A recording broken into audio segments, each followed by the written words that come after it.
Hello everyone, this is John. I warmly welcome you all to my YouTube channel, John's English Academy.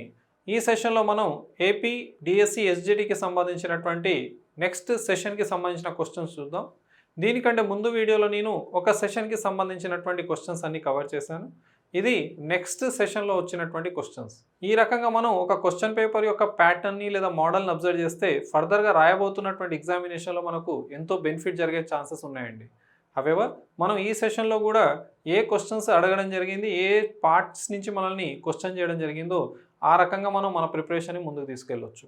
Already నేను యాప్లో AP డిఎస్సికి సంబంధించినటువంటి SGT మరియు టెట్కి సంబంధించినటువంటి కోర్స్ని upload చేసి పెట్టాను. అందులో ఉన్నటువంటి అంశాలన్నీ మీరు నేర్చుకోవచ్చు so that you can perform well. Old బుక్స్కి సంబంధించినటువంటి వొకాబులరీ అండ్ గ్రామర్, ఇప్పుడు న్యూ బుక్స్కి సంబంధించినటువంటి వొకాబులరీ అండ్ గ్రామర్ కూడా అందులో అవైలబుల్గా ఉంటుంది. అప్డేట్ చేయబడ్డటువంటి 10th క్లాస్ టెక్స్ట్ బుక్కి సంబంధించినటువంటి క్వశ్చన్స్ కూడా అందులో ఇంక్లూడ్ చేయబడతాయి. హవెవర్ మనం ఈ సెషన్లో నెక్స్ట్ 24 క్వశ్చన్స్ని డిస్కస్ చేద్దాం. ఇందులో మనకు ఇంగ్లీష్ గ్రామర్, డిస్కోర్సెస్కి సంబంధించి, లెసన్స్కి సంబంధించి, ఆ తర్వాత మెథడాలజీకి సంబంధించినటువంటి క్వశ్చన్స్ కవర్ చేద్దాం. లైక్ లాస్ట్ వీడియోలో ఏ రకంగా చేసాము. ఐ హోప్ మీరు లాస్ట్ వీడియోకి సంబంధించినటువంటి అన్ని అంశాలను చదివి రివైజ్ చేసుకొని ఉంటారని ఈ వీడియో చూసే ముందే. ఎవరైతే ఈ వీడియో ఫస్ట్ టైం చూస్తున్నారో నా ఛానల్లో దీనికంటే ముందు ఉన్నటువంటి ఏపీడిఎస్సి ఎస్జిటి క్వశ్చన్ పేపర్ ఎక్స్ప్లెనేషన్ని చూడండి so that you get some idea. క్లాస్ని స్టార్ట్ చేద్దాం. ఒక్కొక్క క్వశ్చన్ని డిస్కస్ చేస్తూ వెళ్దాం. Let's start the session now. Last సెషన్లో కూడా మనం చూసాం, ఫస్ట్ క్వశ్చన్ ఏదైతే ఉందో అది క్వశ్చన్ని తయారు చేయడం, నెగటివ్ ఫామ్ని తయారు చేయడం ఎలా అని అడగడం జరిగింది. ఈ సెషన్లో కూడా అలాంటి క్వశ్చన్ తోటే పేపర్ స్టార్ట్ అయిందండి. చూద్దాం. Choose the interrogative form. Interrogative form అంటే క్వశ్చన్ ఫామ్ అన్నట్టు. Question form of the statement she plays tennis on weekends. Already మీకు నేను గత సెషన్లోనే నేర్పించాను ఎలా మనం క్వశ్చన్ని ఫామ్ చేస్తున్నాం, ఎస్ఆర్ నో క్వశ్చన్ని, మరియు ఎలా ఒక వాక్యానికి నెగటివ్ రాస్తామని. అందులో ఆల్రెడీ మీకు చెప్పినట్టుగా షీ ఈజ్ కమింగ్, దీన్ని క్వశ్చన్ చేయాలంటే ఏం చేయాలి చెప్పండి. ఈజ్ని ముందు రాస్తే సరిపోతుంది. Is she coming. ఒకవేళ నెగటివ్ రాయాలంటే ఏం చేయాలి, ఇదే ఈజ్కి నాట్ కలిపితే సరిపోతుంది. అవునా? ఎంత ఈజీగా మనం నెగటివ్ని క్వశ్చన్ని తయారు చేయొచ్చు చూడండి. ఇక్కడ క్వశ్చన్ మార్క్ ఉండాలి ఈజ్ షీ కమింగ్కి. అంటే ఒక హెల్పింగ్ వర్బ్ ఉంటే చాలండి మనకు. ఆ హెల్పింగ్ వర్బ్ని ముందు రాసేసి ప్రశ్నను తయారు చేయవచ్చు. అదే హెల్పింగ్ వర్బ్కి నాట్ రాసేసి మనం ఒక నెగటివ్ స్టేట్మెంట్ని ఫామ్ చేయవచ్చు. మనల్ని అడిగింది ఏంటి, ఇంట్రాగేటివ్ అంటే క్వశ్చన్ని తయారు చేయమని అన్నాడు. మరి ఇచ్చిన వాక్యాన్ని మీరు అబ్జర్వ్ చేయండి. షీ ప్లేస్ టెన్నిస్ ఆన్ వీకెండ్స్లో ఎక్కడ హెల్పింగ్ వర్బ్ లేదు. అందుకే టెన్సెస్ క్లాసెస్ని బాగా నేర్చుకొని ఉండాలని మీకు చెప్తాను. ఒక్కొక్క క్లాస్ అరౌండ్ 40-45 మినిట్స్ నేను తీసుకొని యూట్యూబ్లో అప్లోడ్ చేసి పెట్టాను. యాప్లో కూడా క్లాసెస్ ఉన్నాయి. మీరు ఈ క్లాసెస్ని విని అర్థం చేసుకుంటే ఈజీగా దీన్ని ఆన్సర్ చేయొచ్చు. ఎవరైతే ఫస్ట్ టైం చూస్తున్నారో జాగ్రత్త వినండి. షీ ప్లేస్ అంటే మనకి ఇక్కడ అది V1గా కనబడుతుంది. అంటే సింపుల్ ప్రెజెంట్ టెన్స్లో ఉంది. సింపుల్ ప్రెజెంట్ టెన్స్నే ప్రెజెంట్ ఇండెఫినెట్ టెన్స్ అంటారు. ఈ ప్లేస్ అనేటటువంటిది V1గా ఉంది. అంటే సింపుల్ ప్రెజెంట్ టెన్స్లో నెగటివ్ స్టేట్మెంట్స్, క్వశ్చన్ ట్యాగ్స్ రాయవలసి వస్తే మనం డూ లేదా డస్ రాస్తాం. ఐ, వి, యూ, దేకి డూ వాడతాం. అంటే బహువచనాలకు మరియు ఐతో సహా మనం డూ వాడతాం. అన్ని ఏకవచనాలకు హీ, షీ, ఇట్ లేదా ఏదైనా ఒక సింగులర్ ఉంటే మనం డస్ రాస్తాం. ఇంకో విషయం కూడా చెప్పాను, గుర్తుందా మీకు? డస్ వాడినప్పుడు V1 చివరన ఎస్ లేదా ఎస్ వాడాల్సిన అవసరం లేదు. గత సెషన్లో ఫస్ట్ క్వశ్చన్ కూడా ఇలానే డిస్కస్ చేశాం. క్వశ్చన్లో మనకు she plays tennis on weekends ఉంది, ప్లేస్ ఉంది మరియు సబ్జెక్ట్ షీ ఉంది. ఏం రాయాలి? డస్ రాయాలి. షీకేం రాయాలి? డస్ రాయాలి. ఏ ఆప్షన్లో డస్ ఉందో చూసుకోండి. ఆప్షన్ డీలో ఉంది. ఇది మీ ఆన్సర్. అయినా మొత్తం అబ్జర్వ్ చేద్దాం. Does she play. చూడండి, ఇక్కడ ప్లేస్ లేదు. క్వశ్చన్లో ప్లేస్ ఉంది, ఇక్కడ ప్లేస్ లేదు. ఎందుకు లేదు? ఎందుకంటే మనం డస్ వాడాం కాబట్టి. డస్ వాడినప్పుడు V1కి ఎస్ లేదా ఎస్ కలపాల్సిన అవసరం లేదు. అది కూడా ఒక ఇంపార్టెంట్ క్వశ్చన్ అవుతుంది. So does she play tennis on weekends, ఇది మన కరెక్ట్ ఆన్సర్ అవుతుంది. గ్రామర్ పైన అవగాహన ఉంటే ఒక 5 సెకండ్స్ లోపు దీన్ని ఆన్సర్ చేయొచ్చు. ఎవరైతే కొత్త గ్రామర్ నేర్చుకుంటున్నారో మీరు టెన్సెస్ అన్ని నేర్చుకొని ఆ తర్వాత ఈ విషయాలను అర్థం చేసుకుంటే ఈజీ అవుతుంది. ఇక్కడికిక్కడ అబ్జర్వ్ చేయాలి లేదా అర్థం చేసుకోవాలంటే నా ఎక్స్ప్లెనేషన్ ఇంత ఉంది. దీన్ని తీసేసుకొని మీరు ఎంతో కొంత నాలెడ్జ్ని పొందవచ్చు. నెక్స్ట్ క్వశ్చన్ చూద్దాం. They have visited Paris before. Choose the negative form of the sentence given below. ఈ వాక్యానికి ఏం రాయమంటున్నాడు? నెగటివ్ రాయమంటున్నాడు. నెగటివ్ ఫామ్ అంటే ఏం రాయాలి మనం? నాట్ రాయాలి. సార్ చాలా ఈజీ కదా, ఇంతకుముందు మీరు హెల్పింగ్ వర్బ్కి నాట్ రాసేస్తే నెగటివ్ వస్తుంది అన్నారు, ఇక్కడ కూడా నేను నాట్ రాసేస్తా సార్. సింపుల్ అంతే కదా. మీకు హెల్పింగ్ వర్బ్ కావాలి, ఇచ్చిన వాక్యంలో హెల్పింగ్ వర్బ్ ఉందా లేదా చూసుకోండి. సార్ లేకుంటే ఏం చేయాలి సార్? సింపుల్ ప్రెజెంట్ ఉందనుకోండి, అంటే V1 ఉందనుకోండి, V1 ఐడెంటిఫై చేసి నెగిటివ్ రాయాలంటే డూ లేదా డస్తో రాయండి. ఒకవేళ V2 ఉందనుకో డిడ్తో రాయండి. ఆల్రెడీ మీకు నేర్పించినవే హెల్పింగ్ వర్బ్ లేని పక్షంలో. కానీ ఇక్కడ క్లియర్గా మీకు ఏం కనబడుతుంది చెప్పండి? హెల్పింగ్ వర్బ్ ఉంది హ్యావ్ అని, దానికి నాట్ పెట్టండి చాలు. They have not visited Paris before. Okay, they have not visited Paris before. Simple. ఎక్కడుందో చూసుకోండి. They do not. Do not ఎందుకు? ఆల్రెడీ హ్యావ్ ఉంది కదా. దే డిడ్ నాట్ ఎందుకు? అక్కడ మనం V2 ఉందా డిడ్ రాయడానికి? V1 ఉంటే డూ రాసేవాళ్ళు. అక్కడ మనకు V3 కనబడుతుంది, దాని ముందు ఒక హెల్పింగ్ వర్బ్ ఉంది. డిడ్ రాద్దామా అంటే హ్యావ్ లేదనుకోండి, only they visited Paris before ఉంటే అప్పుడు మీరు విజిటెడ్ V2గా ఐడెంటిఫై చేసి డిడ్ రాయండి, ఇబ్బంది ఏం లేదు. కానీ ఆల్రెడీ హ్యావ్ ఉంది కాబట్టి ఇది అక్కర్లేదు. They have not visited Paris before, correct answer. They not have visited Paris before, correct కాదు. హెల్పింగ్ వర్బ్ తర్వాతే నాట్ రాయాలి, దాని ముందు కాదు కదా. ఇది మీ ఆన్సర్ అవుతుందండి. హెల్పింగ్ వర్బ్కి నాట్ రాస్తే నెగటివ్. ఇప్పుడు దీన్నే మనం క్వశ్చన్తో యాడ్ చేయమని అడిగాడు అనుకుందాం. ఓకేనా? దీనికే మీరు క్వశ్చన్తో యాడ్ చేయాలంటే ఏం చేయాలి చెప్పండి? ఇదే హ్యావ్ని ముందు రాసేసేయండి. Have they visited Paris before అని క్వశ్చన్ మార్క్ పెట్టేయండి. అప్పుడు మీకు ఇంటరాగేటివ్ ఫామ్ తయారైపోద్ది. ఈ రకంగా మీరు ఇంటరాగేటివ్ని నెగిటివ్ ఫామ్ని రాయవచ్చని గుర్తుపెట్టుకోండి. నెక్స్ట్ క్వశ్చన్ చూద్దాం. Choose the singular noun form of the following. కొంచెం టైపింగ్ మిస్టేక్ ఉందండి. ఇది singular form. Okay, singular noun form ఏంటో చూద్దాం. ఈ క్రింద ఇచ్చిన దాంట్లో ఏది సింగులర్? మీడియా ప్లూరల్ అండి, ఇది ఒక ప్లూరల్ ఫామ్. సార్ ఇది ప్లూరల్ అయితే సింగులర్ ఏంటి సార్? మీడియం. మనల్ని అడిగింది ప్లూరల్ ఫామ్ కాదు, సింగులర్ని ఐడెంటిఫై చేయమని చెప్పాడు. మీడియంకి ప్లూరల్ మీడియా అవుతుంది. ఇది ఆల్రెడీ మీకు నేను యూట్యూబ్ ఛానల్లో యాప్లో నేర్పించాను. Next strata. స్ట్రాటా ఇదొక ప్లూరల్ ఫామ్ అండి. స్ట్రాటా ఒక ప్లూరల్. దీనికి సింగులర్ ఏంటో తెలుసా? స్ట్రాటమ్. స్ట్రాటా అంటే మల్టిపుల్ లేయర్స్ అండి, మల్టిపుల్ లేయర్స్. అది ఒక రాక్లో కావచ్చు లేదా సొసైటీలో కావచ్చు, స్ట్రాటా అంటాం. ఇది ఒక ప్లూరల్ ఫామ్. మీడియా కూడా ఒక ప్లూరలే. మనల్ని అడిగింది ఏంటి? సింగులర్ ఫామ్ని అడిగాడు.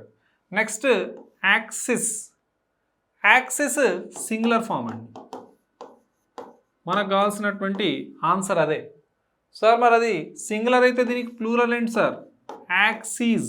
మనం దాన్ని యాక్సెస్ అని పలుకుతాం. సరే, యాక్సీస్ దాని యొక్క యాక్చువల్ ప్రొనౌన్సియేషన్. సో ఇక్కడ చూడండి, ఐ తీసేసి ఈ పెట్టాం, ఇదొక ప్లూరల్గా ఫామ్ అయిపోయింది. మనల్ని అడిగింది ఏంటి? సింగులర్ ఏంటి? ఈ ఇచ్చిన 4 ఆప్షన్స్లో సింగులర్ ఏంటి అని అడిగాడు. ఇది మన ఆన్సర్ అవుతుంది. మరి దీన్ని పలకండి. మీరు ఒకవేళ ఫంగి అని పలికితే అది రాంగ్. ఇది ఫంగాయ్ అని పలకాలి. ఐని ఐగానే పలకాలి, ఫంగి కాదు అది, ఫంగాయ్ అని పలకండి. ఇది ఒక ప్లూరల్ ఫామ్. మరి ఇది ప్లూరల్ అంటే దీనికి సింగులర్ ఉండాలి కదా, అది ఫంగస్. ఫంగస్కి ప్లూరల్ ఫంగాయ్ అని పలకాలి. ఓకే, సో ఇందులో మనకు 4 ఆప్షన్స్లో ఒకే ఒక సింగులర్ ఫామ్ ఉంది, అదే యాక్సిస్. సో అది మన ఆన్సర్ అవుతుంది. నెక్స్ట్ క్వశ్చన్ చూద్దాం. Choose the past tense form of the verb telecast. నేను మీకు టెన్సెస్ నేర్పించేటప్పుడు వర్బ్ ఫామ్స్ని నేర్పించాను. మొత్తం మనకు ఎన్ని వర్బ్ ఫామ్స్ ఉన్నాయి? 4. V1, V2, V3, V4.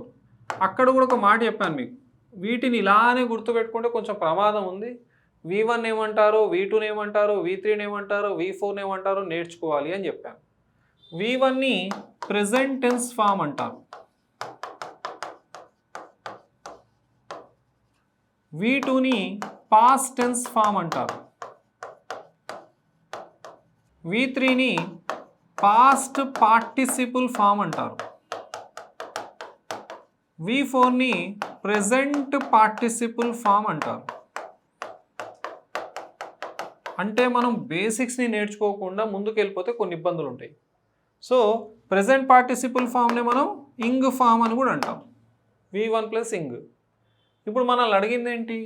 Past tense form అడిగాడు, అంటే మనల్ని V2 అడిగాడు.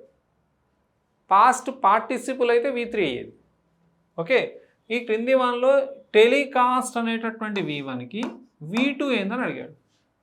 టెలికాస్ట్ అనేటటువంటి పదానికి V1, V2, V3 సేమ్, మారవు.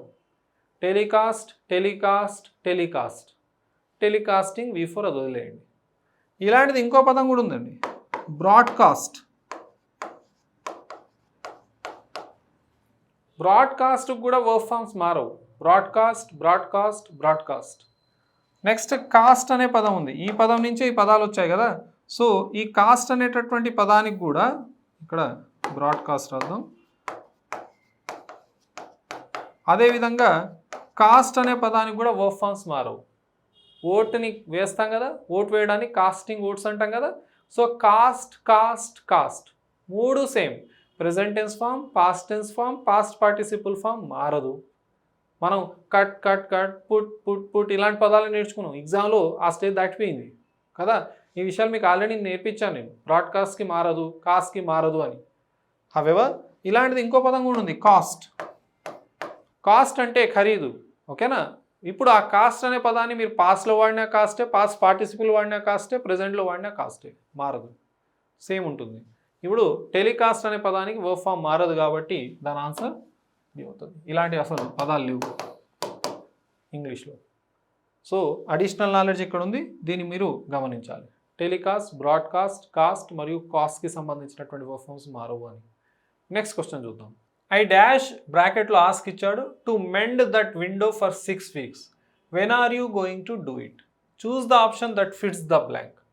ఇక్కడ ఐ డాష్ అని ఇక్కడ మీకు ఆస్క్ అనే పదాన్ని ఇచ్చాడు. మనకు క్లూ ఎక్కడుందో చూసుకోండి, for plus period of time.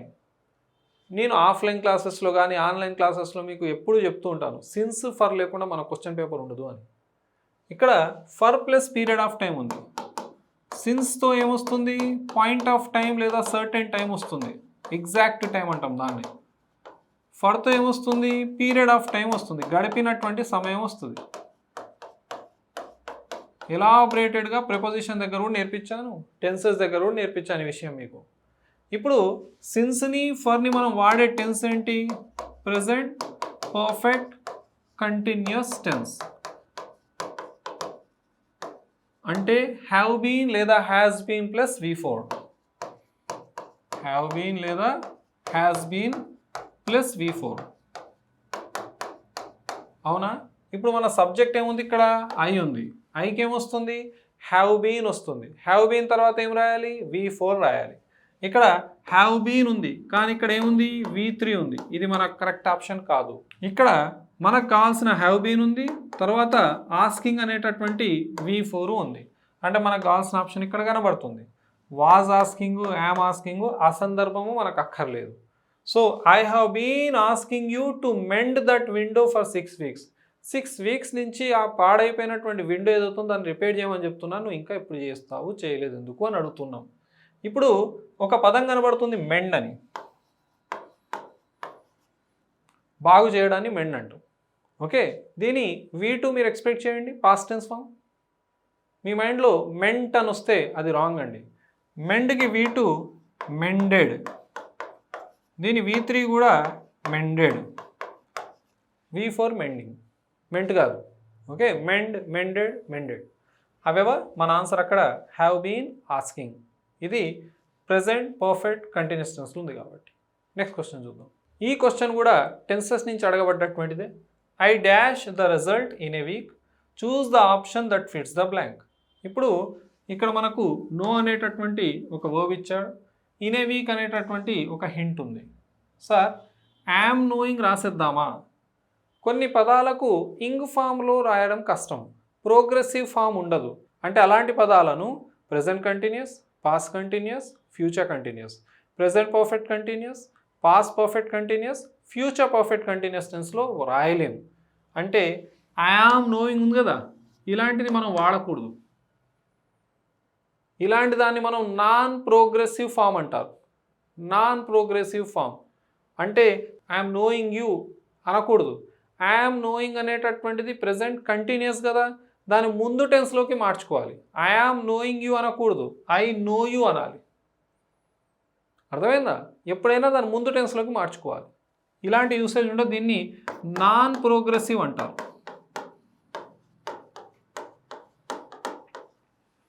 Non progressive form అంటారు. అర్థమైందా? ఉదాహరణకు I am belonging to India. I am belonging to India అంటే బిలాంగింగ్ అనేటటువంటి దాన్ని మనం రాయలేం, అలా ప్రెజెంట్ కంటిన్యూస్లో రాయలేం. ఐ బిలాంగ్ టు ఇండియా, దాని ముందు టెన్స్ సింపుల్ ప్రెజెంట్, అందులోకి మార్చుకోవాలి. సో ఇది లేదు.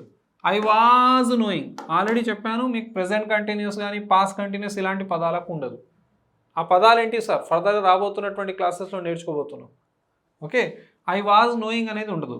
I will know, I will know the result in a week, ఒక వారం రోజుల్లో నాకు రిజల్ట్ తెలిసిపోద్ది. ఇది మన ఆన్సర్. నోయింగ్ ఆల్రెడీ మీకు చెప్పాను, ఇలా రాయలేమని. సో మన ఆన్సర్ సి అవుతుంది.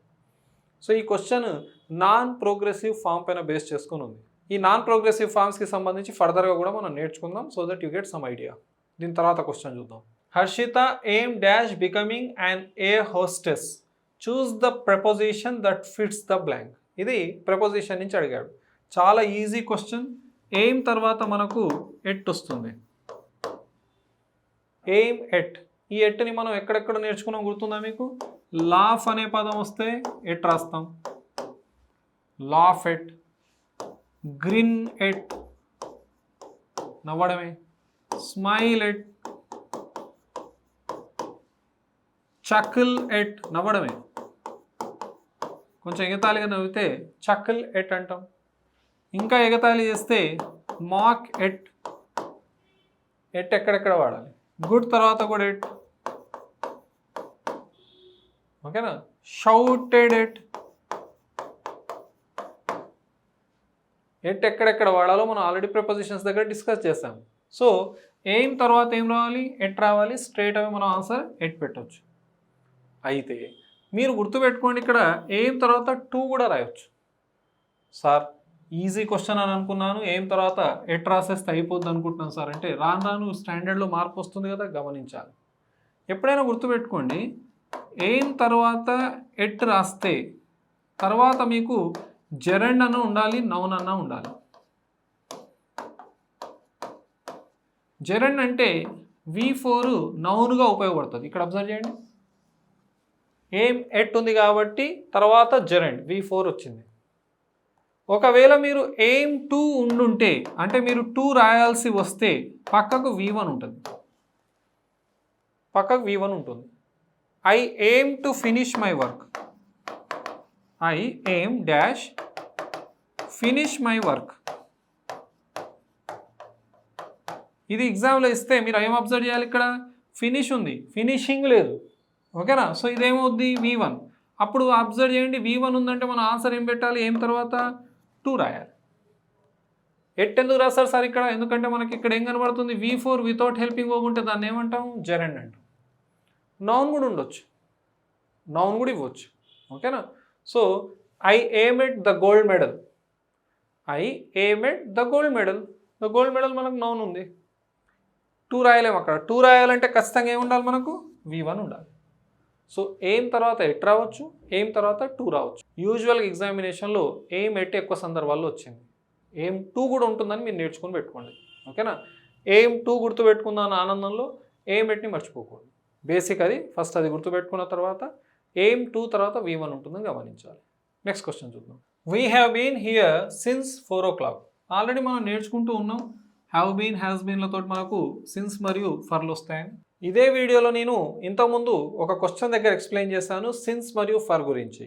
ఇక్కడ సిన్స్ దేన్ని ఇండికేట్ చేస్తుందో మీకు చెప్పాను. అక్కడ సిన్స్ అనేది ఎగ్జాక్ట్ టైంని, అంటే దాన్నే మనం ఏమంటాం? పాయింట్ ఆఫ్ టైంని, దాన్నే సర్టెన్ టైంని తెలుపుతుందని చెప్పాను.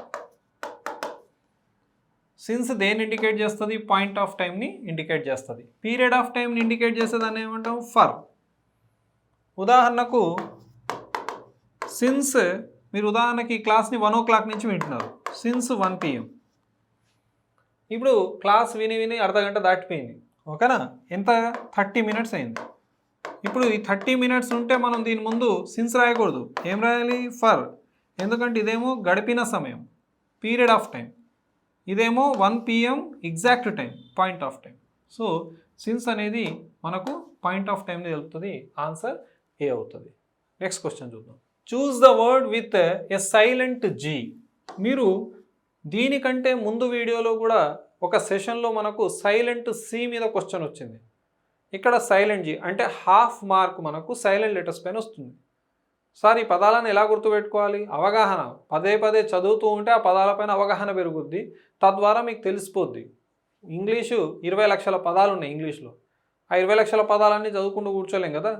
ఎగ్జామినేషన్ పాయింట్ ఆఫ్ వ్యూలో టెక్స్ట్ బుక్స్లో ఏమేమి ఉన్నాయో అలాంటి పదాలను మీరు అబ్జర్వ్ చేస్తూ ఉంటే, చదువుతూ ఉంటే ఎక్కడో చోటు ఇలాంటి పదాలు కనబడతాయి. ఇంగ్లీష్లో ప్రతి 10 పదాల్లో 5-6 పదాల్లో సైలెంట్ లెటర్స్ ఉంటాయి. మీరు అబ్జర్వ్ చేయాలి కదా చదివేటప్పుడు ఎందులో ఏముందనేది. ఇక్కడ చూద్దాం. జీ అనేది సైలెంట్గా ఉంది.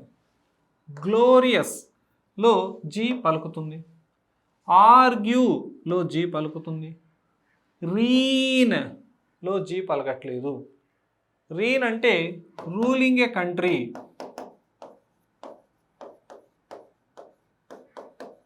ఒక కంట్రీని రూల్ చేయడాన్ని రీన్ అంటారు.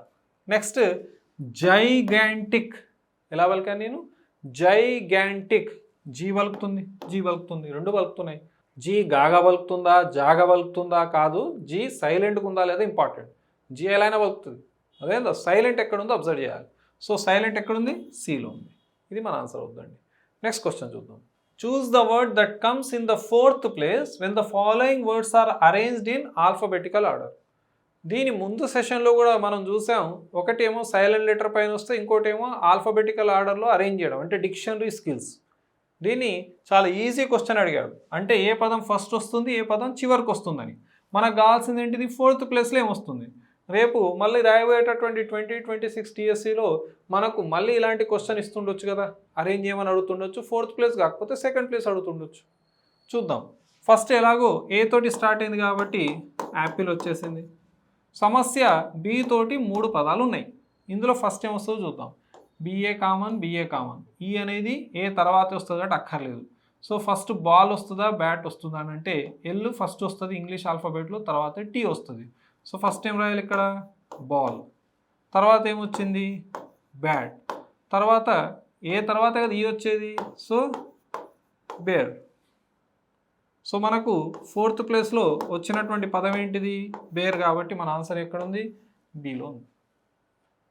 ఇలాంటి క్వశ్చన్స్కి ఆన్సర్ చేయడం ఈజీ, కానీ టైం మేనేజ్మెంట్ కూడా ఇంపార్టెంట్. మీరు ఆ సఫిషియెంట్ టైంని చేతిలో క్యారీ చేస్తే ఇలాంటి క్వశ్చన్స్కి రాంగ్ ఆన్సర్ పెట్టే సమస్య ఉండదు. కానీ ఆ టైంని మనం చేతిలో ఉంచాలి. ఎంత వీలైతే అంత ఫాస్ట్గా, అంత క్విక్గా మనం ఆన్సర్స్ని చేయగలగాలి. ఆ లెవెల్లో మన ప్రిపరేషన్ ఉండాలి. నెక్స్ట్ క్వశ్చన్ చూద్దాం. I am on night duty when you go to dash, I go to dash. నేను నైట్ డ్యూటీలో ఉన్నాను అని మిగతా కాన్సెప్ట్ని ఇచ్చాడు. Choose the option that fits the blank in the sentence above. ఇక్కడ I am on night duty when you go to bed, when you go to bed, I go to work. నువ్వు ఎప్పుడైతే నిద్రపోతావో నేను అప్పుడు పని చేస్తాను అని చెప్పడం, నేను పనికి వెళ్తానని చెప్పడం. సో మన ఆన్సర్ ఎక్కడుంది? ఇక్కడ ఉంది. సార్ ఎందుకు నేను బి పెట్టకూడదు? When you go to the bed, I go to the work. పోనీ నేను ఎందుకు ఏ పెట్టకూడదు? ఏ కూడా పెట్టవచ్చు కదా సార్. మీకు నేను ఆర్టికల్స్ నేర్పించేటప్పుడు ప్రైమరీ పర్పస్, సెకండరీ పర్పస్ అని నేర్పించాను. నేను ఇప్పుడు దాన్ని టేకప్ చేస్తే 40 మినిట్స్ అవుద్ది. మీరు అదే ఆర్టికల్కి సంబంధించిన వీడియోని వెళ్ళి స్క్రోల్ డౌన్ చేయండి, చూసుకోండి. ఆర్టికల్స్కి సంబంధించినటువంటి క్వశ్చన్స్ కానీ, ఆర్టికల్స్ సంబంధించిన ఎక్స్ప్లెనేషన్ మీకు కనబడుతుంది. Primary purpose school, college, temple, church, mask, shop, market, jail, prison, court, ETC ఇలాంటి పదాలు సెకండరీ పర్పస్కి వాడబడితే రాయాలి. ప్రైమరీ పర్పస్కి వస్తేనేమో ఏ ఆర్టికల్ రాయకూడదు. బెడ్ అనేటటువంటి పదం స్టాఫ్ సెలక్షన్ కమిషన్లో సెంట్రల్ ఎగ్జామినేషన్లో 2-3 సందర్భాలు వచ్చింది. నేను ఆఫ్లైన్ క్లాసెస్లో నొక్కి చెప్తాను ఈ విషయాన్ని. ఆన్లైన్ క్లాసులు కూడా ఆల్రెడీ నేను సందర్భంలో చెప్పి పెట్టాను. బెడ్ అనేటటువంటి పదం ఏదైతే ఉందో మనం పడుకోవడానికి వెళ్తున్నప్పుడు ఆ బెడ్ అనే పదం ముందు ఏ ఆర్టికల్ పెట్టకూడదు. సార్ బెడ్ ఉన్నదే పడుకోవడానికి కదా, ఇంకే సందర్భంలో మనం బెడ్ అనే పదం వాడతాం? ఉదాహరణకు బెడ్ దగ్గర కీస్ పెట్టున్నాయండి, అక్కడ వెళ్ళి నువ్వు కీస్ తీసుకుంటున్నావు, అక్కడికి వెళ్ళి మనం కీస్ని తీసేసుకుంటున్నప్పుడు మనం అక్కడ పడుకోవడానికి వెళ్ళలేదు, అక్కడ ఉన్న కీస్ తీసుకోవడానికి వెళ్తున్నాం. అలాంటప్పుడు ఏమనాలి? I went to the bed to collect my keys. I went to the bed to take my phone. పడుకోవడానికి వెళ్ళాలి మీరు, అక్కడ ఫోన్ని తీసుకోవడానికో కీస్ తీసుకోవడానికి వెళ్ళారు. అలాంటప్పుడు బెడ్ అనే పదం ముందు మీరు దా పెట్టవచ్చు. ఎప్పుడు? కీస్ తీసుకోవడానికో లేదా ఏదైనా వస్తువు తీసుకోవడానికి. పడుకోవడానికి వెళ్తున్నారు అనుకోండి, ఐఎమ్ గోయింగ్ టు బెడ్, అది ప్రైమరీ పర్పస్ కదా. బెడ్ ఉన్న ప్రైమరీ పర్పస్ పడుకోవడం, అక్కడ మీరు ఈ ఆర్టికల్ పెట్టకండి. సేమ్ వర్క్ అనేది ఎలాగో ఎప్పుడు వర్క్ దగ్గర ప్రైమరీ పర్పస్ ఉంటుంది కాబట్టి మీరు రాయాల్సినటువంటి అవసరం లేదు ఈ ఆర్టికల్ని. కాబట్టి మన ఆన్సర్ ఇక్కడ సి అయింది, bed and work without any article. ఇది ప్రైమరీ సెకండరీ పర్పస్కి సంబంధించినటువంటి ఎక్స్ప్లెనేషన్. నెక్స్ట్ క్వశ్చన్ చూద్దాం. Bombay is dash Manchester of India. Very popular question. ఓకేనా? పట్టేసి పెట్టేస్తారు చాలామంది. ఓకేనా? Bombay is the Manchester of India. Answer ఎక్కడ ఉంది? ఏలో ఉంది. Sir Manchester is a name of A place కదా, ఏ ఆర్టికల్ రాయకూడదు కదా. మాంచెస్టర్ని ఇక్కడ ప్లేస్గా కాదు, ఒక కామన్ నౌన్గా వాడబడ్డది. బిజినెస్ ప్లేస్గా, బిజినెస్ హబ్గా, ఒక ప్రాపర్ నౌన్ని కామన్గా వాడడం.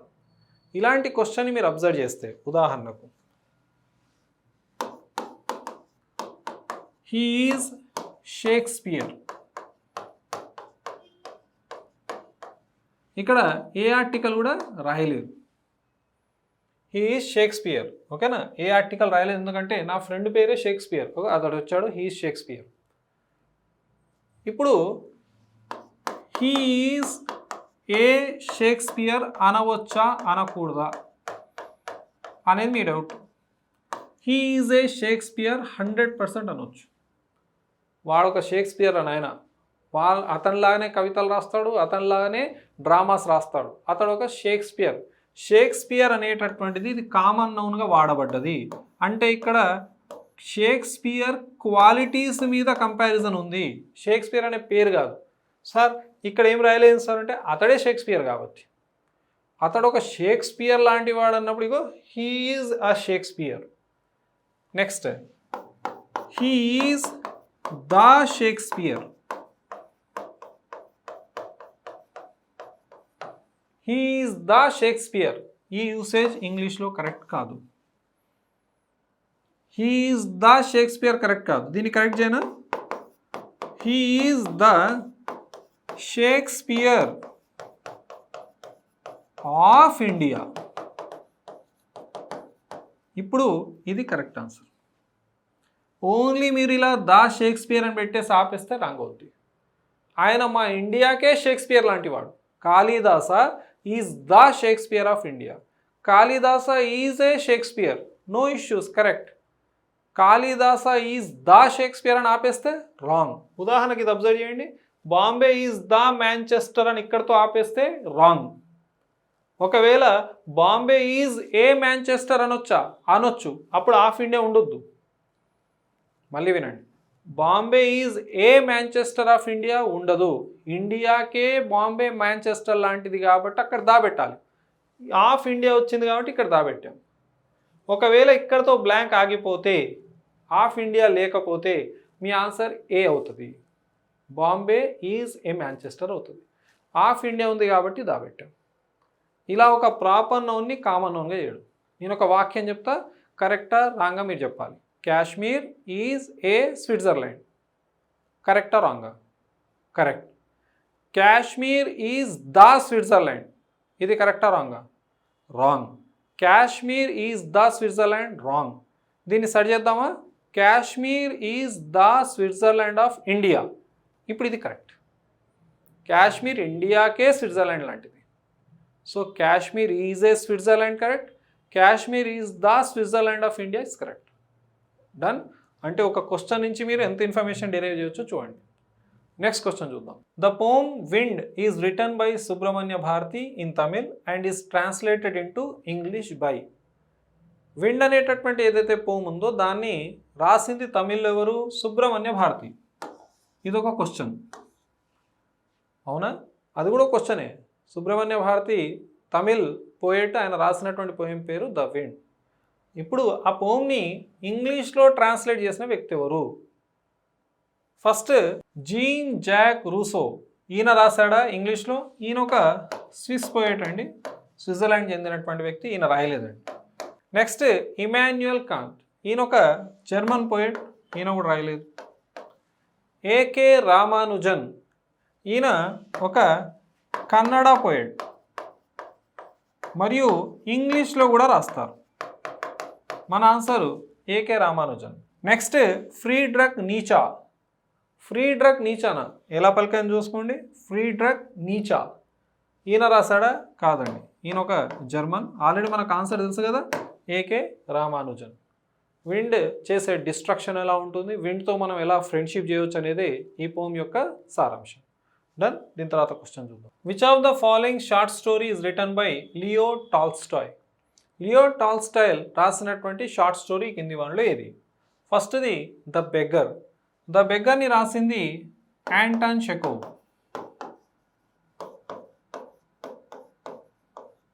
ఈయన ఒక రష్యన్ రైటర్. నెక్స్ట్ 3 క్వశ్చన్స్ రాసింది లియో టాల్స్టాయ్, అది మన answer. Next the adventures of toto, దీన్ని రాసింది రస్కిన్ బాండ్.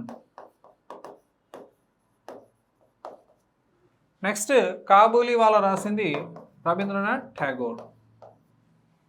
3 క్వశ్చన్స్ని రాసింది లియో టాల్స్టాయ్. 3 క్వశ్చన్స్, ఓకేనా? 3 క్వశ్చన్స్ ఏంటివి? ఒకటోది what is the best time to start everything? ఏదైనా స్టార్ట్ చేయాలంటే బెస్ట్ టైం ఏంటి? అది అప్పుడు, ఇది ఇప్పుడు, రేపు చూద్దాం, ఎల్లుండి చూద్దాం, ఏ రోజు రాదు అది. The best time is now, ఇప్పుడే స్టార్ట్ చేయాలి ఏదైనా. However what is the best time to start? రెండోది who are the best people to listen to? ఎవరి మాట వినాలి? Who are the best people, ఎవరి మాట వింటే మనం బాగుపడతాం. Okay. Next what is the most important thing to do?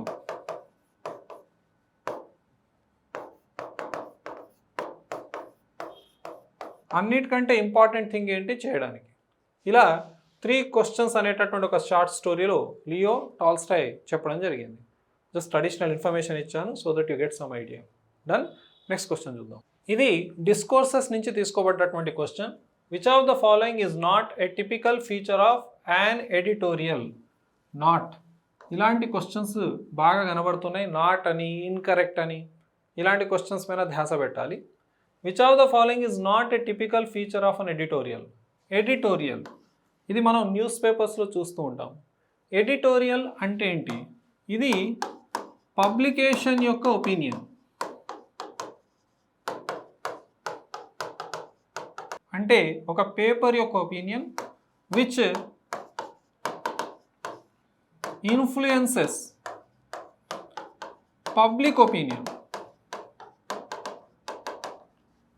ఒక పేపర్లో ఒక ఆర్టికల్ ఉంటుంది, ఆర్టికల్ చదివితే ఏ రకంగా పబ్లిక్ ఇన్ఫ్లుయెన్స్ అవుద్ది? ఎన్నో రకాలైనటువంటి అంశాలపైన మనకు ఆర్టికల్స్ వస్తూ ఉంటాయి. అది పబ్లికేషన్ యొక్క ఒపీనియన్.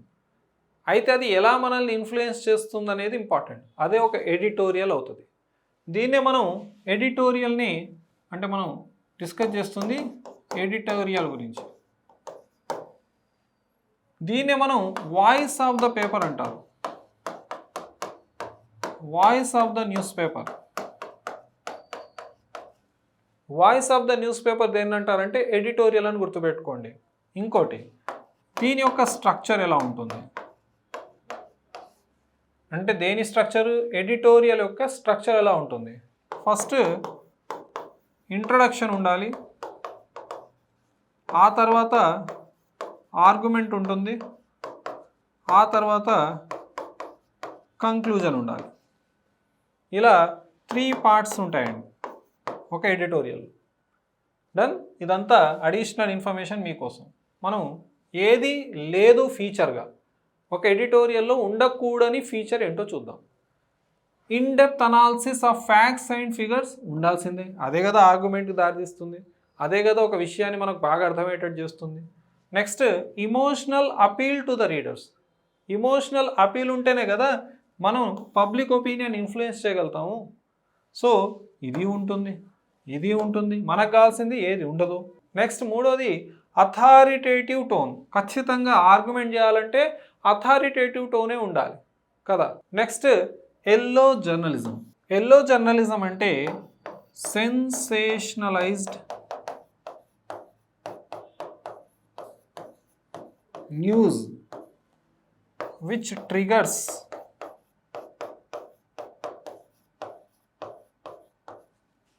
public outrage.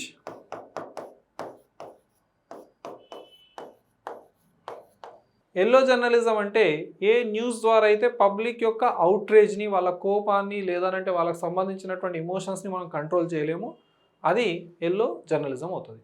సో మన ఆన్సర్ ఇది అవుతుంది. ఎందుకంటే ఈ మూడు ఉన్నాయి, ఎడిటోరియల్లో ఇది ఉండకూడదు. పబ్లిక్ ఒపీనియన్ ఇన్ఫ్లుయెన్స్ చేయాలి తప్ప పబ్లిక్ అవుట్రేజ్కి దారి తీయకూడదు అనేదే మనకు ఇక్కడ తెలుసుకోవాల్సినటువంటి ఫీచర్. సో మనకు ఈ మూడు ఫీచర్స్ ఉన్నాయి, లేనిదేంటి ఎల్లో జర్నలిజం. మన ఆన్సర్ ఇది అవుతుంది, ఎందుకంటే మనల్ని అడిగింది ఏంటి, నాట్ కాబట్టి. నెక్స్ట్ క్వశ్చన్ చూద్దాం. Choose the correct statement about the length of a precis. మీకు లాస్ట్ వీడియోలో నేను ఎక్స్ప్లెయిన్ చేశాను ప్రెసీ రైటింగ్ యొక్క లెంత్ గురించి. ఎంత ఉండాలని చెప్పాను, 1/3 ఆఫ్ ద ఒరిజినల్ ఉండాలి. ఎన్ని పారాగ్రాఫ్స్లో రాయాలని చెప్పాను, ఒకటే పారాగ్రాఫ్లో రాయాలని చెప్పాను. ఇంకేం చెప్పాను మీకు, రఫ్ కాపీ రాయాలని చెప్పాను. తర్వాత ఏం రాయాలని చెప్పాను, ఫైనల్ డ్రాఫ్ట్ ఉండాలని చెప్పాను. టైటిల్ ఎలాగో వాడిస్తాడు కాబట్టి. ఒరిజినల్లో 300 పదాలు ఉన్నాయనుకోండి, మీరు రాస్తున్నటువంటి ప్రెస్సీలో 1/3 అంటే అరౌండ్ 100 వర్డ్స్లో రాయాలి. అంటే షార్టర్ దాన్ ద ఒరిజినల్ ఉండాలి. ఇది మనం లాస్ట్ సెషన్లో నేర్చుకొని ఉన్నాం. It should be longer than the original text కాదు. It should be about the same length కాదు. It should be shorter than the original text అవును. It should vary depending on the readers preference కాదు. Reader ఎలా కోరుకుంటే అలా precis రాయడం అనేది correct కాదు. షార్టర్ దాన్ ద ఒరిజినల్ ఉండాలి. నెక్స్ట్ క్వశ్చన్ చూద్దాం. In cognitive domain comprehension refers to. ఇది బ్లూమ్స్ టాక్సానమీ నుంచి వచ్చినటువంటిది.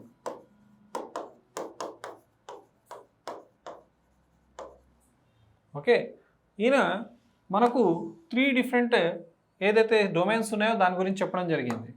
3 డొమైన్స్. ఒకటో డొమైన్ పేరు కాగ్నిటివ్ డొమైన్, రెండవది అఫెక్టివ్ డొమైన్, మూడవది సైకోమోటార్ డొమైన్ అని 3 డొమైన్స్ గురించి చెప్పడం జరిగింది. మీకు జస్ట్ బ్రీఫ్గా షార్ట్గా ఎక్స్ప్లెయిన్ చేస్తున్నాను. కాగ్నిటివ్ డొమైన్ అనేటటువంటిది నాలెడ్జ్కి సంబంధించింది లేదా థింకింగ్కి సంబంధించింది. అఫెక్టివ్ డొమైన్ ఏదైతే ఉందో ఇది యాటిట్యూడ్స్కి సంబంధించింది, ఇమోషన్స్కి సంబంధించింది. సైకోమోటార్ అని చూసారా, ఇది ఫిజికల్ యాక్షన్స్కి సంబంధించింది. మన క్వశ్చన్ ఏంటి, ఇన్ ద కాగ్నిటివ్ డొమైన్లో కాంప్రహెన్షన్ రెఫర్స్ టు. మెథడాలజీలో కాంప్రహెన్షన్ అనే పదం వస్తే మీరు మైండ్లో పెట్టుకోవాల్సింది అండర్స్టాండింగ్ అని.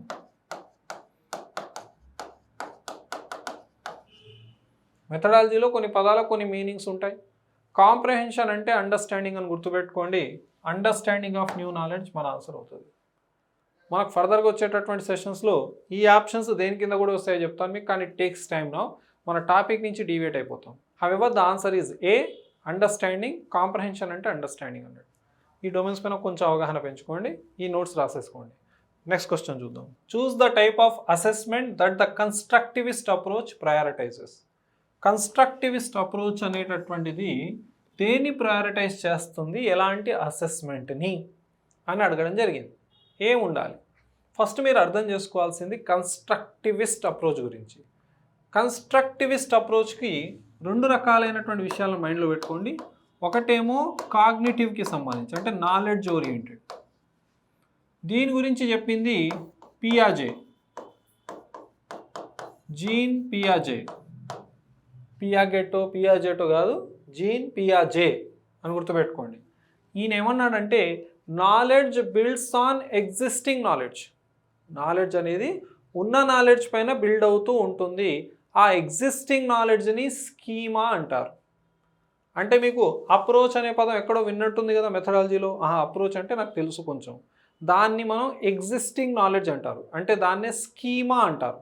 ఎగ్జిస్టింగ్ నాలెడ్జ్ని ఏమంటారు? స్కీమా. ఈ స్కీమా గురించి మాట్లాడింది జీన్ పియాజే. కన్స్ట్రక్టివిస్ట్ అప్రోచ్ అనేది సిఎల్టీకి కాంప్లిమెంటరీగా ఉంటుంది. ఇది ఒక లర్నర్ ఓరియంటెడ్ అప్రోచ్ అని మనకు జీన్ పియాజే చెప్పడం జరిగింది. తర్వాత సోషల్ కన్స్ట్రక్టివిస్ట్ అప్రోచ్ కూడా ఒకటి ఉంటుంది. సోషల్,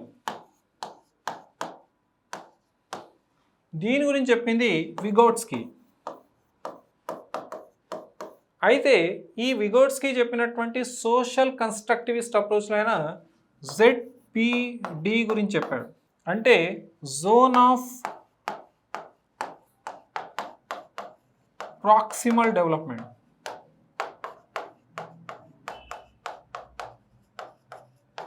ఈ ZPD అని అంటే ఒక లెర్నర్ యొక్క డెవలప్మెంటల్ లెవెల్, అంటే ఒక వ్యక్తి ఎంతవరకు డెవలప్ అయ్యాడు, యాక్చువల్లీ అతని పొటెన్షియల్ లెవెల్ ఎంత. అంటే ఉదాహరణకు నాకు కంటిన్యూస్గా 10 గంటలు క్లాస్ చెప్పే అంత పొటెన్షియల్ ఉంది అని అనుకుందాం. కానీ నేను 2 అవర్సే చెప్తున్నాను. అంటే నేను తర్వాత 3 అవర్స్, తర్వాత 4 అవర్స్ ఇలా పెంచుతాను. కానీ నా పొటెన్షియల్ లెవెల్ ఎంత? 10 అవర్స్ క్లాస్ చెప్పడం. కానీ స్లోగా డెవలప్ అవుతూ వస్తున్నాను చూసారా.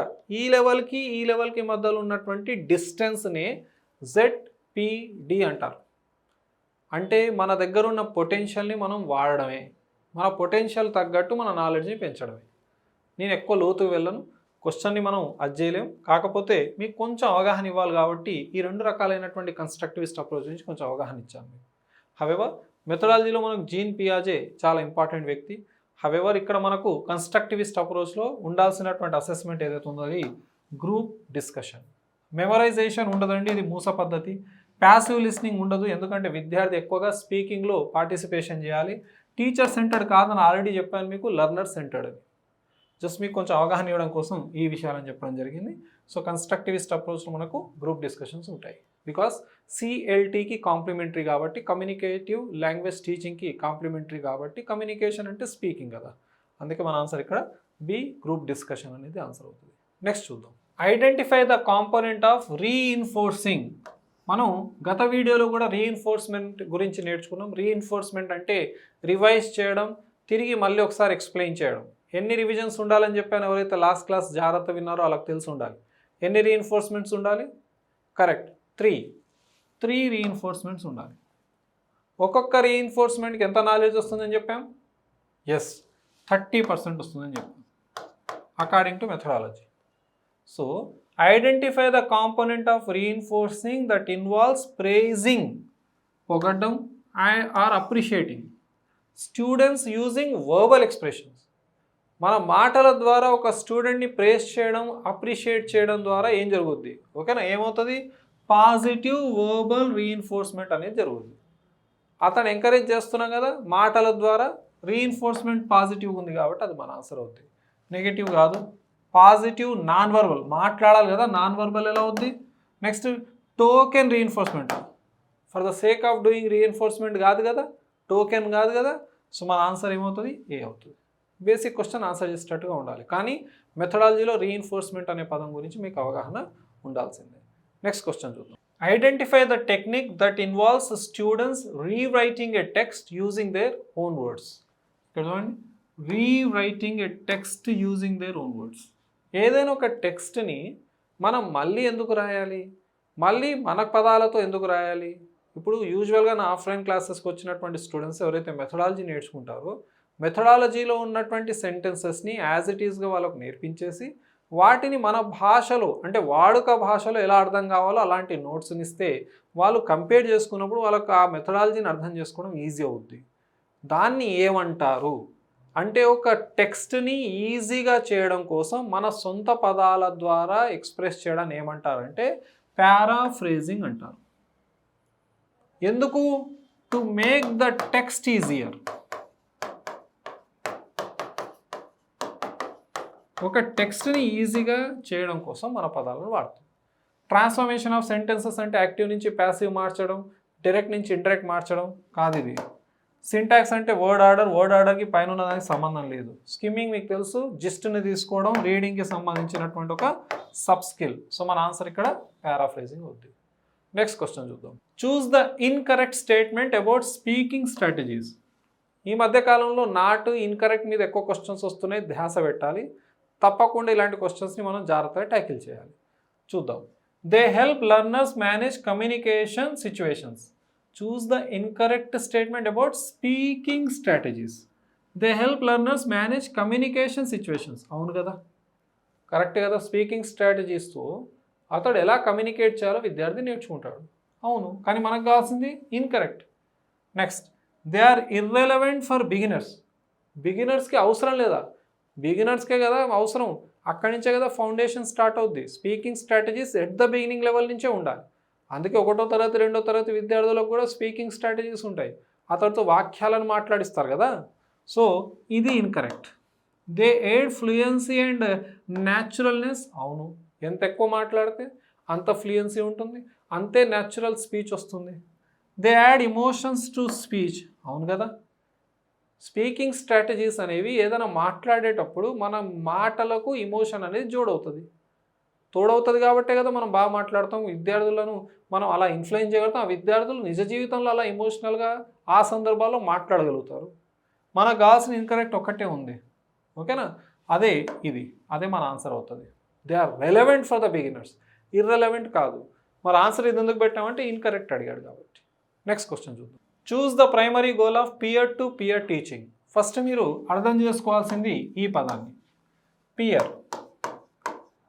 పియర్ అంటే ఈక్వల్ ఇన్ ఏజ్ ఉండాలి లేదా పొజిషన్ ఉండాలి, దాన్నే పియర్ అంటారు. లేదా లర్నింగ్లో సేమ్ ఉన్నా కానీ పియర్ అవుతారు. పియర్ టు పియర్ టీచింగ్కి సంబంధించినటువంటి ప్రైమరీ గోల్ ఏంటో చూద్దాం. To create competition among students. ఇది నెగిటివ్.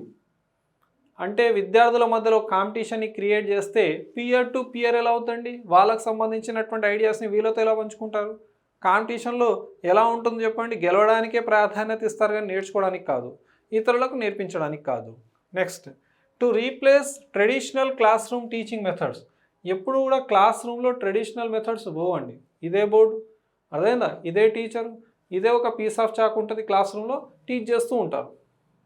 అదే ఎక్స్ప్లెనేషను, అదే రీడింగ్, తర్వాత ఎక్స్ప్లెనేషను, ఆ తర్వాత విద్యార్థులతో రీడ్ చేయిస్తాం. రైటింగ్లో కూడా అదే స్ట్రాటజీస్. బోర్డు మీద రాస్తాం, విద్యార్థి రాసేస్తాడు, తర్వాత సొంతంగా రాయడం స్టార్ట్ చేస్తాడు. కొన్ని ట్రెడిషనల్ మెథడ్ని రీప్లేస్ చేయలేం కదండి. Next, to foster collaboration and learning. అంటే రీప్లేస్ అనేది ట్రెడిషనల్ క్లాస్ రూమ్ టీచింగ్ మెథడ్ని చేయలేం. To foster collaboration and learning అంటే ఇక్కడ primary goal of peer to peer ఏంటిది? కొలాబరేషన్. అంటే గ్రూప్లో పనిచేసేటట్టుగా చేయడం. ఇదే కదా మనకు కావాల్సింది. నెక్స్ట్ చూద్దాం. To segregate high achieving students from the rest. అంటే బాగా చదివే వాళ్ళను మిగతా వాళ్ళతో దూరం చేయడం. అప్పుడు ఎలా పియర్ టు పియర్ అవుతుందండి? కరెక్ట్ కాదు కదా. సో మనకు కావాల్సినటువంటి ఆన్సర్ ఎక్కడ ఉంది? సిలో ఉంది. కొలాబరేటివ్ వర్క్ అనేది చాలా ఇంపార్టెంట్. నెక్స్ట్ చూద్దాం. The main objective of instructional planning is. మీ మైండ్లో ఇన్స్ట్రక్షనల్ ప్లానింగ్ అంటే లెసన్ ప్లాన్ అని బ్యాక్ ఆఫ్ మైండ్లో పెట్టుకోండి, ఈజీ అవుద్ది అర్థం చేసుకోవడం. అంటే మీరు సీక్వెన్సింగ్ అన్నట్టు. మీరు మీ టీచింగ్ని ఎలా సీక్వెన్స్ చేస్తారు అనేది లెసన్ ప్లాన్లో ఉంటుంది కదా. సో సీక్వెన్సింగ్ ఎందుకు? To give learning experiences. విద్యార్థికి ఎలాంటి లెర్నింగ్ ఎక్స్పీరియన్సెస్ ఇస్తాం. లెర్నింగ్ ఎక్స్పీరియన్సెస్లో మార్పు ఉంటుందా సార్? ఎందుకు ఉండదు? మీరు ఇంతకంటే ముందు నా క్లాసెస్ అన్నీ కూడాను నేను మార్కర్తో రాస్తూ మీకు ఎక్స్ప్లెయిన్ చేశాను, అక్కడ ఒక లెర్నింగ్ ఎక్స్పీరియన్స్. ఈరోజు నేను మీకు డిజిటల్ బోర్డ్ పైన ఎక్స్ప్లెయిన్ చేస్తున్నాను, ఇదొక లెర్నింగ్ ఎక్స్పీరియన్స్. అంటే ఎక్కడ ఎలా నేర్చుకుంటాం ఒక విషయాన్ని విద్యార్థికి టీచర్ ఎలా నేర్పుతున్నాడో దాన్ని బట్టి అతని లెర్నింగ్ ఎక్స్పీరియన్సెస్లో మార్పు ఉంటుంది. బెటర్ ఎక్స్పీరియన్సెసే కదా ఇవ్వాల్సింది. సరే, ఇగ్నోరింగ్ లెర్నర్స్ నీడా. లెసన్ ప్లాన్లో ఎప్పుడు లెర్నర్స్ నీడ్ అనేది ఇంపార్టెంట్. ఎందుకంటే you have to achieve your objective కదా. గుర్తుందా? అబ్జెక్టివ్ అంటే ఏమని చెప్పాను? గోల్ లేదా ఎయిమ్. గత వీడియోలో ఆల్రెడీ చెప్పేశాం. Developing a unit plan lesson plan, unit plan తర్వాతే కదా లెసన్ ప్లాన్ వస్తుంది. సో ఇది కాదు. Identifying desired outcomes of learning. Next చూడండి, ఎస్టాబ్లిషింగ్ కనెక్షన్స్ విత్ లెర్నర్స్. మన ఆన్సర్ ఐడెంటిఫైయింగ్ డిజైర్డ్ అవుట్కమ్స్. అంటే మీరు అబ్జెక్టివ్ అంటే గోల్ని ఏర్పాటు చేసుకొని తర్వాత ఏం చేస్తున్నారు, డిజైర్డ్ అవుట్కమ్స్, మీకు ఏం కావాలి, విద్యార్థి నుంచి ఎలాంటి అవుట్కమ్స్ని ఎక్స్పెక్ట్ చేస్తున్నారో మీ అబ్జెక్టివ్ అవుతుంది మీ ఇన్స్ట్రక్షనల్ ప్లానింగ్. ఈ క్లాస్ ద్వారా నా స్టూడెంట్స్కి better understanding of methodology, better understanding of English grammar ఉండాలనేది నా డిజైర్డ్ అవుట్కమ్, అదే నా ఇన్స్ట్రక్షనల్ ప్లాన్ అవుతుందండి. సో మన ఆన్సర్ సి అవుతుంది. స్టూడెంట్స్తో లెర్నర్స్తో కనెక్షన్స్ ఎస్టాబ్లిష్ చేయడం అసలే కాదు. నెక్స్ట్ క్వశ్చన్ చూద్దాం. Select the incorrect statement. Incorrect about the global influence of English language. English language యొక్క గ్లోబల్ ఇన్ఫ్లుయెన్స్ పైన ఇన్కరెక్ట్ ఏంటి? English is used in many countries also in the world. అవును, కరెక్టే, మనకు కావాల్సింది incorrect. Next, English is spoken global as the first లాంగ్వేజా? ప్రపంచమంతా ఇంగ్లీష్ని ఫస్ట్ లాంగ్వేజ్గా వాడట్లేము, మన ఇండియాలో సెకండ్ లాంగ్వేజ్గా వాడతాం. ఆఫ్రికాలో మిగతా దేశాల్లో అది ఫస్ట్ లాంగ్వేజ్గా లేదు. అర్థమైందా? ఫస్ట్ లాంగ్వేజ్గా మనకు ఇంగ్లాండ్లో, అమెరికాలో, ఆస్ట్రేలియాలో, పలు ప్రాంతాల్లో మనకి ఇంగ్లీష్ అనేది ఫస్ట్ లాంగ్వేజ్గా ఉంది, ప్రపంచం అంతా ఏం లేదు. సో ఇది incorrect. English is often used as a lingua franca. Lingua franca అంటే కామన్ లాంగ్వేజ్.